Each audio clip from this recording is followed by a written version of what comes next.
Est-ce que tu sais ce que signifie le terme multipotentiel?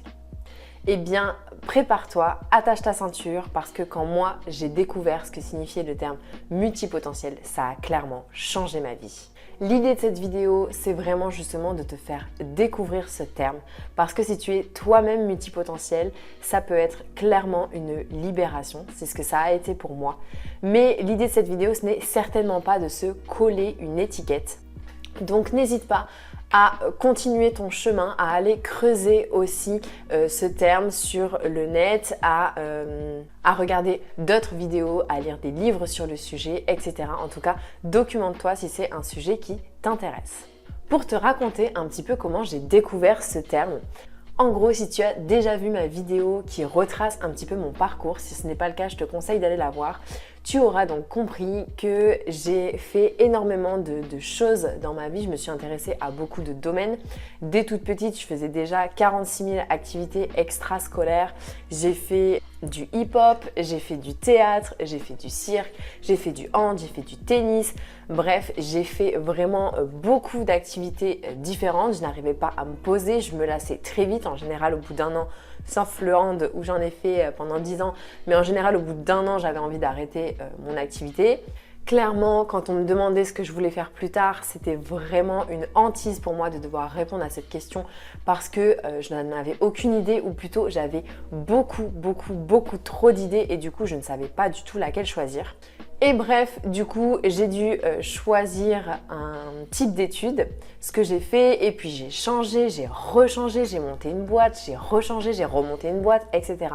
Bref, jusqu'au jour où j'ai découvert ce terme de multipotentiel. En fait, c'est tout simplement sur Instagram, je partageais déjà un petit peu mes réflexions sur le sujet, etc. Et quelqu'un est venu me parler et me demander si je n'étais pas multipotentiel. Et à cette époque-là, je ne savais pas du tout ce qu'était ce terme, vraiment pas du tout. Donc, j'ai commencé à aller creuser justement sur le web, etc. et à essayer de trouver des informations sur ce thème. Et là, ça a été vraiment une révélation. Mais avant de continuer cette vidéo, n'hésite pas à t'abonner à ma chaîne pour ne louper aucune autre de mes vidéos. Alors, multipotentiel, qu'est-ce que c'est ? La multipotentialité, déjà ce qu'il faut bien comprendre, c'est que c'est un concept qui est un petit peu controversé aujourd'hui parce qu'on n'a encore pas beaucoup d'informations. Parce que scientifiquement, ce n'est pas reconnu, il n'y a pas de diagnostic pour justement être testé en tant que multipotentiel, pour valider ça scientifiquement. C'est un terme qui a été popularisé en 2017 par Emily Wapnick qui a fait un TEDx. Donc un TEDx, si tu ne connais pas, c'est une conférence sur ce sujet justement. Et d'ailleurs, je t'invite à aller la voir, je la trouve incroyable. Elle s'appelle « Pourquoi certains d'entre nous n'ont pas de vocation ». Donc cette vidéo, elle traite justement de multipotentialité. Et dans cette vidéo, elle nous explique justement qu'il y a des personnes qui ne sont pas faits pour avoir une seule et même vocation. En gros, être multipotentiel, c'est clairement être doué dans plusieurs domaines professionnels. Alors, je trouve que cette définition est hyper réductrice parce que être multipotentiel, c'est vraiment un ensemble de choses. Moi, je me rends bien compte que je suis multipotentiel vraiment dans ma vie en général. En fait, c'est ma personnalité, donc ça ne se voit pas uniquement à travers mon travail, uniquement dans le domaine professionnel, mais totalement aussi dans le domaine personnel. En gros, un multipotentiel, c'est quelqu'un qui a une très grande curiosité, qui a besoin constamment de nouveautés, constamment de découvrir certaines choses. C'est pour ça d'ailleurs qu'il s'ennuie très vite. Un multipotentiel, c'est quelqu'un qui a une soif d'apprendre qui est énorme. C'est vraiment un touche-à-tout en fait. C'est un touche-à-tout qui a besoin d'expérimenter, de découvrir, comme je le disais, constamment. En fait, c'est vraiment quelqu'un qui s'épanouit dans la variété. Donc en fait, c'est quelqu'un qui est plus ou moins incapable d'avoir, en tout cas s'il s'écoute vraiment, s'il fait en fonction de sa vraie nature et de son mode de fonctionnement, c'est quelqu'un qui est incapable d'avoir un seul et même métier dans lequel il fait toujours les mêmes tâches, des tâches qui ne sont quasiment pas variées, etc. C'est plus quelqu'un qui va vraiment avoir besoin soit de développer son propre métier en alliant différents domaines, soit d'avoir un métier justement qui qui a plein de facettes différentes et dans lequel il va pouvoir justement s'épanouir parce qu'il y aura de la nouveauté, parce qu'il y aura de l'apprentissage constant, parce qu'il y aura de la découverte, de l'expérimentation, etc. Et c'est vraiment ça qui va l'aider à s'épanouir et qui va l'aider justement à assouvir son besoin de curiosité et les autres besoins dont je viens de te parler. Alors, tu t'en doutes, le multipotentiel a de nombreuses forces vu ce que je viens de te dire. Le truc, c'est que, et je l'expliquerai après dans la partie des faiblesses, bien souvent quand on est multipotentiel, on a un petit peu tendance à avoir du mal à s'adapter dans la société dans laquelle on vit. Donc, on va être plus facilement et plus rapidement confronté à nos faiblesses qu'à nos forces.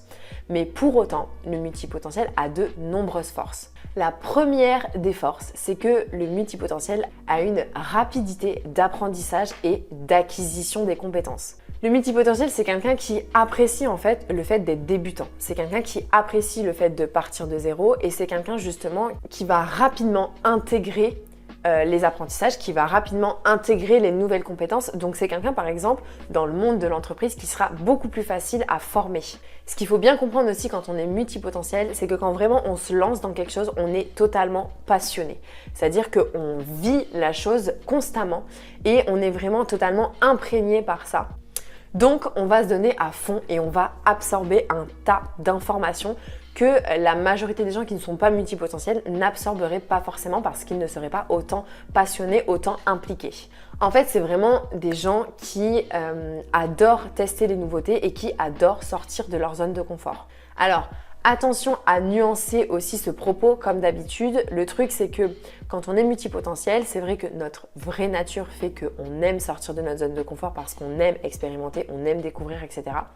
Par contre, si on n'a jamais justement été considéré comme multipotentiel, on a potentiellement pu mettre cette part de notre personnalité sous le tapis. Et du coup, forcément, on peut aujourd'hui se réveiller et se dire « bah non, moi j'aime pas sortir de ma zone de confort » parce que justement, on n'a pas été habitué à le faire et on n'a pas été habitué à s'écouter en fait. Mais potentiellement, quand tu commenceras réellement à écouter ta vraie nature, ta nature profonde, quand tu commenceras à faire en fonction de ton mode de fonctionnement et quand tu commenceras à sortir de ta zone de confort régulièrement, eh bien tu te rendras compte que en fait, tu apprécies ça. Et ça, c'est clairement une grande force par rapport à toutes les personnes qui ont plutôt très peur de sortir de leur zone de confort. La deuxième des forces, on l'a vu, c'est vraiment cette capacité à traiter plusieurs tâches différentes dans des domaines différents. C'est vraiment un profil multitâche. Donc contrairement à beaucoup de personnes, contrairement à beaucoup de spécialistes, on reviendra sur ce terme un petit peu après, le multipotentiel, lui, vraiment, il a un panel de compétences et il a un panel de domaines. En gros, il a vraiment une boîte à outils qui est remplie d'un tas d'outils par rapport à la majorité des gens qui vont avoir que quelques outils, voire un seul. Le multipotentiel a aussi un profil ultra créatif, c'est-à-dire que c'est quelqu'un qui a énormément d'idées. Donc ça, c'est clairement une force parce que c'est quelqu'un qui va trouver aussi beaucoup de solutions à un problème. C'est quelqu'un qui va apporter beaucoup dans une équipe. C'est quelqu'un qui va amener beaucoup de créativité et voir les choses différemment. Mais on le verra aussi, ce trop plein d'idées, parce que parfois c'est un trop plein, ça peut nous amener quelques faiblesses, justement, notamment la difficulté à faire des choix.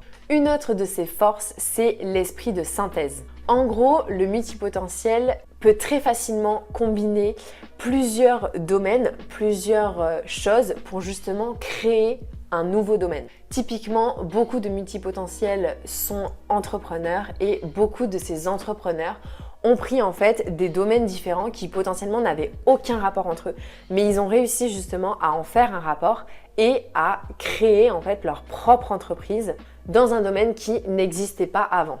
C'est d'ailleurs totalement les exemples que donne Emily Wapnick dans son TEDx. Donc encore une fois, je te conseille d'aller le voir pour y voir plus clair. Et enfin, la dernière des forces dont je vais parler ici, c'est l'adaptabilité.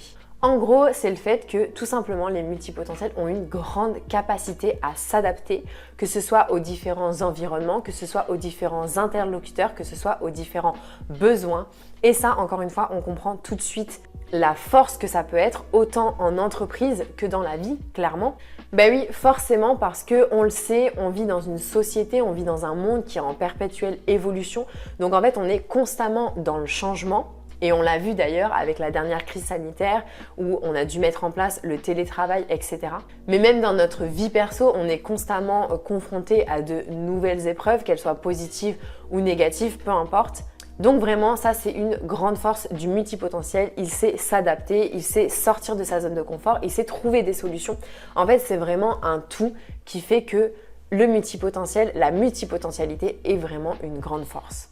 Mais alors, on l'a compris, comme pour tout, il y a le revers de la médaille. Forcément, être multipotentiel, c'est aussi avoir certaines faiblesses. Faiblesses que justement, on peut apprendre à gérer pour mieux vivre. Donc, je vous l'ai dit tout à l'heure, la première des faiblesses, c'est la difficulté à faire des choix. Et c'est vrai, moi, je suis multipotentielle et je le vois dans quasiment tout mon quotidien. J'ai vraiment du mal à faire des choix. Alors aujourd'hui, c'est moins le cas, mais avant, c'était vraiment un enfer. C'est pour ça que j'ai mis très longtemps à trouver ma voie parce que finalement, justement, je n'arrivais pas à choisir vraiment un métier.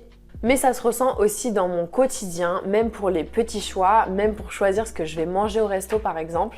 Quand on est multipotentiel, on a énormément d'idées, on a énormément d'envie. Donc forcément, on comprend bien que choisir, c'est renoncer et clairement, renoncer pour nous, c'est compliqué. Mais je te rassure, ça c'est vraiment quelque chose qui se gère. Aujourd'hui, c'est quelque chose qui ne me fait absolument plus souffrir parce que justement, j'ai appris à faire des choix. D'ailleurs, si toi aussi tu te reconnais dans la définition de multipotentiel, que tu as envie de creuser ça, tu peux rejoindre ma formation multipotentiel, apprendre à faire les bons choix pour savoir où tu vas et enfin avoir une vie stable. Tu la trouveras directement dans la description de la vidéo. Et oui, parce que être multipotentiel, c'est aussi ça. C'est aussi avoir tendance à se sentir instable et avoir du mal à se créer une vie stable. C'est avoir beaucoup de difficultés et on en vient à la deuxième faiblesse, à trouver sa voie. Parce que je le disais, non seulement le multipotentiel a énormément d'envie, a énormément d'idées, a énormément de capacités. Donc déjà, rien que ça, c'est compliqué de trouver un métier qui lui corresponde vraiment. En plus, il a des difficultés à faire des choix. Donc il va avoir tendance justement à, dès la venue d'une idée, à se lancer totalement dans cette idée et c'est justement ça le piège à éviter et c'est ça qu'on voit dans la formation notamment. Mais le truc aussi, c'est que le multipotentiel baigne dans une société qui n'est pas adaptée à lui. C'est-à-dire qu'aujourd'hui, on peut dissocier le multipotentiel du spécialiste.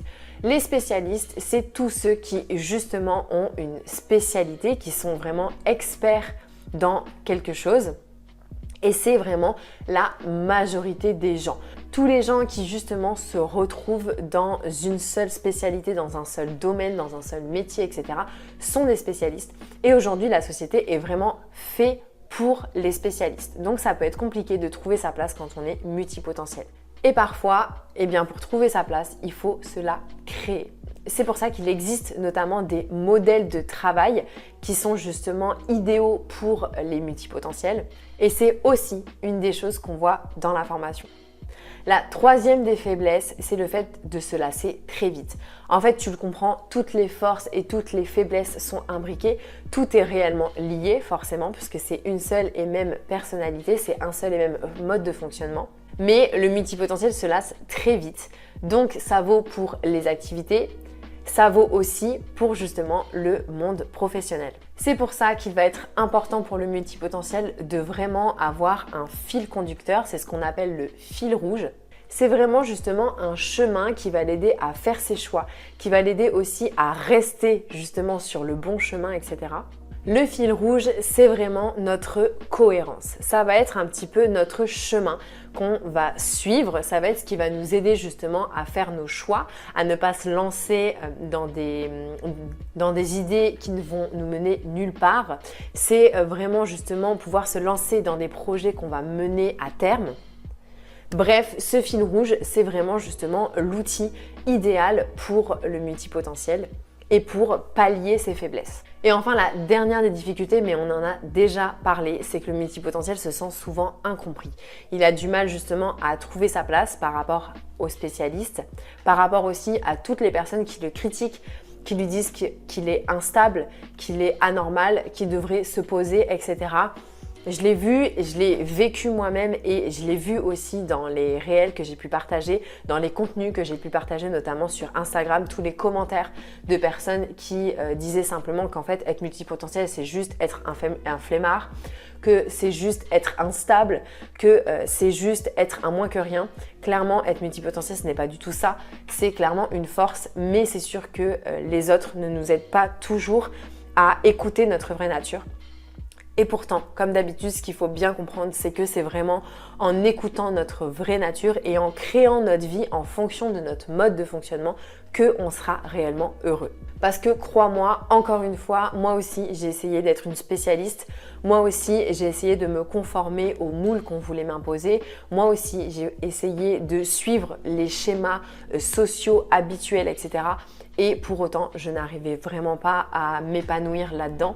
Et c'est vraiment justement quand j'ai compris que j'étais multipotentielle et quand j'ai décidé de respecter cette nature-là, de respecter mon vrai moi, que j'ai vraiment trouvé mon chemin, que j'ai vraiment trouvé mon fil rouge. Et c'est d'ailleurs pour ça que j'ai créé mon business. Aujourd'hui, mon business, je le fais évoluer avec moi. Il me permet justement de créer de nouveaux projets, d'être constamment dans l'expérimentation, d'être dans la découverte. Il me permet aussi de voyager, ce qui est important pour moi en tant que multipotentiel aussi parce que justement ça m'aide dans mon besoin de curiosité, dans mon besoin de découverte du monde, des autres, etc. Et si je n'avais pas décidé de respecter ma vraie nature, eh bien potentiellement j'en serais toujours au même stade et je ne serais toujours pas épanouie. Donc tu comprends à quel point c'est primordial d'apprendre à se connaître, de se respecter et de s'assumer. Si toi aussi tu veux savoir si tu es multipotentiel, comme je te l'ai dit, il n'existe pas de diagnostic officiel, de test officiel, mais j'ai décidé de créer un petit quiz qui peut justement t'aider à déterminer si tu es multipotentiel ou non. Alors encore une fois, ce quiz n'a aucune valeur scientifique, c'est simplement pour t'aider à trouver tes propres réponses. Donc tu peux retrouver ce quiz Es-tu multipotentiel directement dans la description de cette vidéo. Et voilà pour cette vidéo, j'espère qu'elle a pu t'aider, j'espère qu'elle a pu t'apporter des réponses ou en tout cas te mettre sur le chemin. Si elle t'a plu, n'hésite pas à laisser un petit like et un petit commentaire. Sur ce, je te dis à très vite pour une nouvelle vidéo. Ciao ciao!